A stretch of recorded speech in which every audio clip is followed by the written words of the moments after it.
नमस्ते दोस्तों, और स्वागत है एक ऐसे सफर में जो हमें ले जाएगा इतिहास के एक बड़े राज अटलांटिस, खोया हुआ शहर की गहराइयों में। ये सिर्फ कोई पुरानी कहानी नहीं है, ये एक ऐसा रहस्य है जिसके सामने सदियों से लोग हैरान हैं। क्यों? इस डूबी हुई नगरी में ऐसा क्या है जो आज भी हमें अपनी तरफ खींचता है? एक ऐसे तकनीकी रूप से आगे बढ़े हुए सभ्यता का सोचना जिसको समुंदर निगल गया, ये बात हम सबके अंदर एक आग लगा देती है। मेरे साथ चलिए और हम साथ मिलकर पुराने टेक्स्ट्स और अजीब सी आर्कियोलॉजिकल एनोमलीज एक्सप्लोर करेंगे और इस सवाल का जवाब ढूंढेंगे, क्या अटलांटिस सिर्फ एक कहानी है या फिर क्या ये इंसानी इतिहास का एक खोया हुआ पन्ना हो सकता है? हमारा सफर समुंदर की गहराइयों से नहीं बल्कि एक पुराने ग्रीक फिलोसोफर प्लेटो की राइटिंग्स से शुरू होता है। उनके डायलॉग्स में हम पहली बार अटलांटिस के बारे में सुनते हैं। प्लेटो ने एक शक्तिशाली आइलैंड नेशन का वर्णन किया है जो टेक्नोलॉजी और कल्चर में काफी आगे था, और ये सब उनके टाइम से करीब 9000 साल पहले का है। वो एक ऐसे शहर की तस्वीर बनाते हैं जिसके कंसेंट्रिक रिंग्स हैं और जहां पैलेसेस, टेम्पल्स और एक सोफिस्टिकेटेड सिस्टम ऑफ कैनल्स भी है। लेकिन प्लेटो के मुताबिक इस यूटोपिया का एक बहुत बुरा अंत हुआ। अटलांटियंस अपनी पावर और लालच में अंधे होकर एथेनियंस के खिलाफ जंग छेड़ देते हैं। एक भयानक प्राकृतिक आपदा, शायद एक भूकंप या ज्वालामुखी, जिसके बाद एक भयानक बाढ़ आती है और अटलांटिस समुंदर की गहराइयों में समा जाता है हमेशा के लिए। क्या वो एक सच्ची घटना बता रहे थे या फिर एक कठिन एलेगोरी बुन रहे थे? ये डिबेट आज तक जारी है और अटलांटिस के रहस्य को और बढ़ाती रहती है। अगर अटलांटिस सच में था तो वो कहां हो सकता है? थ्योरीज का कोई ठिकाना नहीं है और ये खोया हुआ शहर पूरे ग्लोब में बिखरा पड़ा है। कुछ लोग जो प्लेटो के बताए हुए जियोग्राफी को सच मानते हैं, वो मेडिटेरेनियन सी की तरफ इशारा करते हैं। क्या 16th सेंचुरी बीसी में वोल्केनिक इरप्शन की वजह से तबाह हो गया ग्रीक आइलैंड सैंटोरिनी अटलांटिस की लोकेशन की हो सकता है? दूसरे लोग और दूर देखते हैं, अटलांटिक ओशन के पार और एजोर्स या फिर समुंदर में डूबी हुई जमीन जिसको सेल्टिक शेल्फ कहते हैं, उस तरफ इशारा करते हैं। कुछ और रेडिकल थ्योरीज अंटार्कटिका तक जाती हैं और कहती हैं कि शायद अर्थ के पोल्स शिफ्ट होने की वजह से एक टेम्परेट अटलांटिस हमेशा के लिए बर्फ में डीएफएन हो गया। हर लोकेशन के अपने सपोर्टर्स हैं और हर थ्योरी के पास अपने अलग क्लूज और डेड एंड्स हैं, लेकिन अटलांटिस की खोज डेस्टिनेशन से ज्यादा जर्नी के बारे में है। चलिए एक पल के लिए अपनी कल्पना को विंग्स देते हैं। मान लेते हैं कि अटलांटिस सच में था। वो कैसा रहा होगा? प्लेटो की राइटिंग्स हमें उस खोए हुए दुनिया की झलकियां दिखाती हैं।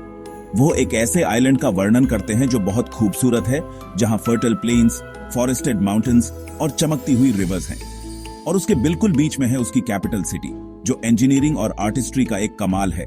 सोचिए, जमीन और पानी के कंसेंट्रिक रिंग्स जो कैनल्स और ब्रिजेस से जुड़े हुए हैं। प्लेटो के मुताबिक अटलांटियंस आर्किटेक्चर के मास्टर थे।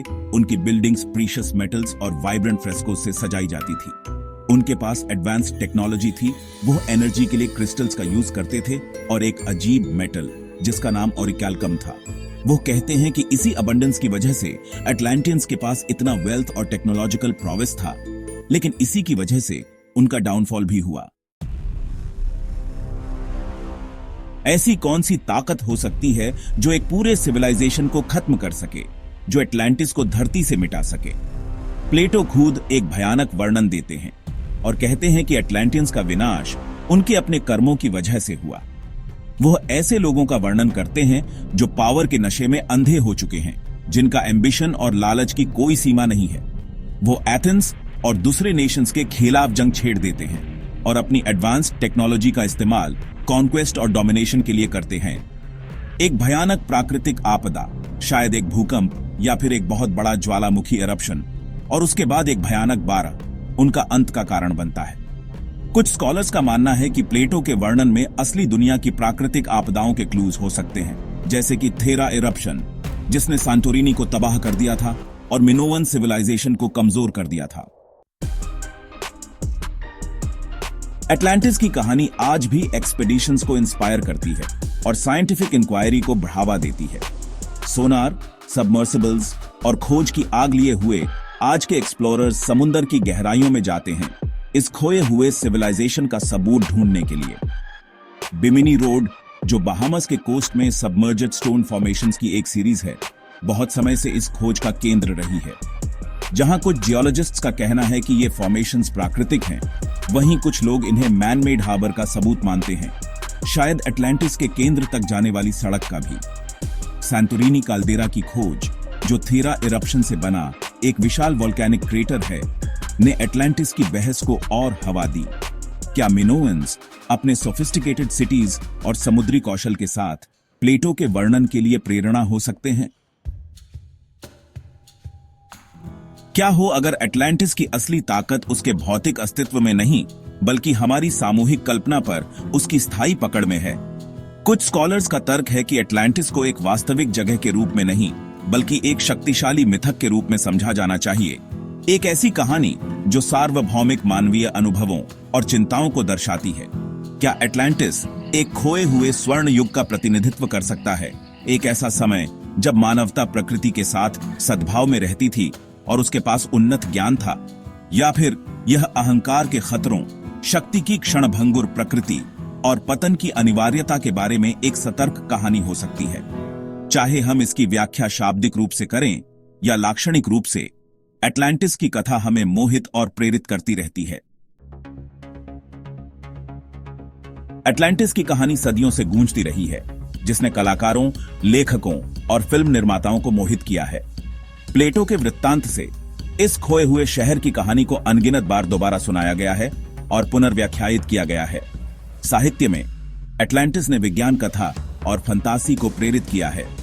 जूल्स वर्न की 20,000 लीग्स अंडर द सी में अटलांटियन खंडहरों की झलक है, जबकि HP लवक्राफ्ट ने इसे अपने सीथुलहू मिथोस में बुना है। रुपहले पर्दे ने भी अटलांटिस की कथा को अपनाया है।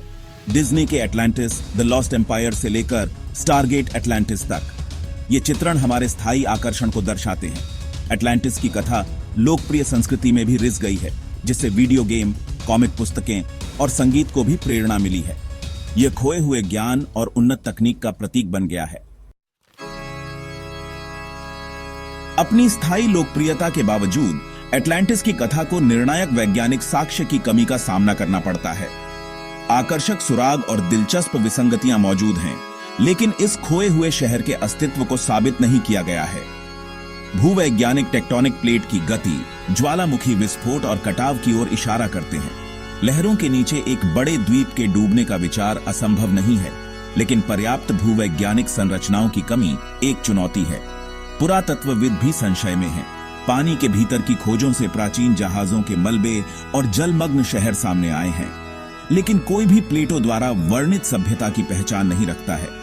किसी भी निश्चित अटलांटियन कलाकृतियों की कमी शहर की ऐतिहासिक वास्तविकता पर संदेह पैदा करती है।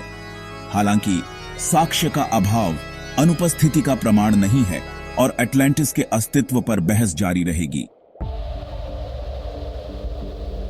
अटलांटिस की कहानी उस समुद्र की गहराई की तरह, जिसमें यह माना जाता है कि वह टिका हुआ है, रहस्य में डूबा हुआ है। भले ही हम इस पौराणिक शहर से संबंधित एक भी पत्थर का पता न लगा पाएं, लेकिन इसके द्वारा उठाए गए प्रश्न गहराई से गूंजते रहते हैं। प्लेटो के वृत्तांत एक ऐसी सभ्यता का वर्णन करते हैं जिसने उन तकनीकों में महारत हासिल कर ली थी जो आज हम नहीं जानते हैं। क्या उनके पास ऊर्जा उत्पादन, परिवहन या यहां तक कि संचार के ऐसे रूप हो सकते हैं जिनके बारे में हम केवल सपना देख सकते हैं?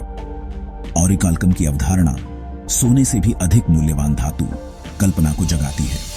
शायद अटलांटिस का सबसे स्थायी रहस्य हमारी कल्पनाओं को पकड़ने, विस्मय और आश्चर्य को प्रेरित करने की क्षमता में निहित है। और इस तरह अटलांटिस हमेशा एक निश्चित शक्ति रखेगा, हमें तलाशने, सवाल करने और अज्ञात का सामना करने पर कभी भी जवाब तलाशना बंद न करने का आग्रह करेगा। अटलांटिस की कहानी प्रेरित और रहस्यमय बनाती रहती है, ज्ञान और रोमांच के लिए मानवता की स्थायी खोज का प्रमाण। यह हमारी संस्कृति के ताने बाने में बुनी गई कहानी है, जो याद दिलाती है कि वहां अभी भी रहस्य हैं, जो उजागर होने की प्रतीक्षा कर रहे हैं। चाहे एक वास्तविक स्थान हो या एक शक्तिशाली रूपक, अटलांटिस अज्ञात का प्रतीक बना हुआ है, जो हमें अपने इतिहास और कल्पना की गहराई का पता लगाने का आग्रह करता है। तो खोज करते रहें, सवाल करते रहें और अपने अंदर के आश्चर्य को कभी कम न होने दें।